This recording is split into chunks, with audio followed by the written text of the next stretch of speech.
पाकिस्तान के सिंध प्रांत में थरपारकर का एक ऐसा सुनसान इलाका है जहां रात सिर्फ अंधेरी नहीं होती बल्कि जिंदा महसूस होती है। जहां दिन के समय चमकती हुई रेत रात होते ही कब्र जैसी खामोशी ओढ़ लेती है। और लोग कहते हैं कि इसी जंगल के बीच एक जगह है जिसे काला पानी कहा जाता है, जहां जो एक बार चला जाए वह या तो कभी वापस नहीं आता या फिर लौटकर पहले जैसा नहीं रहता।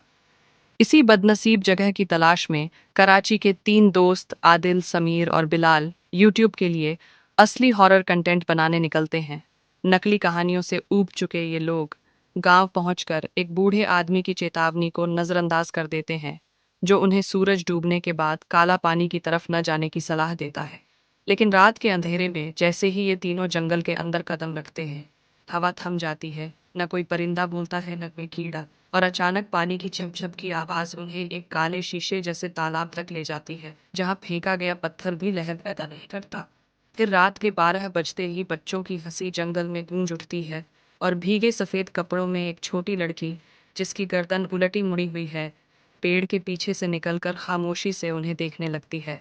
उसे देखते ही बिलाल चीखता हुआ भाग जाता है, और कुछ ही पलों बाद जब गिरा हुआ कैमरा उठता है तो बिलाल गायब होता है। जमीन पर सिर्फ उसके जूते और गीले हाथों के निशान बचे होते हैं। समीर की चीखों के जवाब में जंगल हंसने लगता है, और इसी दौरान आदिल का फोन अपने आप चल पड़ता है, जिसमें 20 साल पुराना एक वीडियो दिखाई देता है, जहां पूरा गांव पानी में डूब जाता है और बच्चे उसी काले पानी में कैद हो जाते हैं जो रात में लोगों को अपने साथ ले जाता है। जब समीर जान बचाने के लिए भागता है तो जमीन पिघल कर उसे अपनी गहराई में खींच लेती है, और उसकी आखिरी आवाज आदिल से कैमरा बंद करने की गुहार होती है। सुबह गांव वाले आदिल को जंगल के किनारे बेहोशी की हालत में पाते हैं। उसके हाथ में कैमरा होता है, लेकिन मेमोरी कार्ड नहीं होता है, और बूढ़ा आदमी सिर्फ इतना कहता है कि काला पानी अपनी कहानी कभी रिकॉर्ड नहीं होता।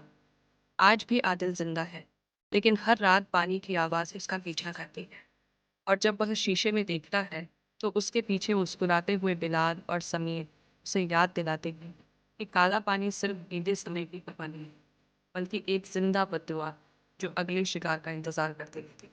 अगर कभी थर पार कर जाओ और रात को पानी की आवाज आए तो मत भागो, क्योंकि वहां से कोई नहीं भाग सकता।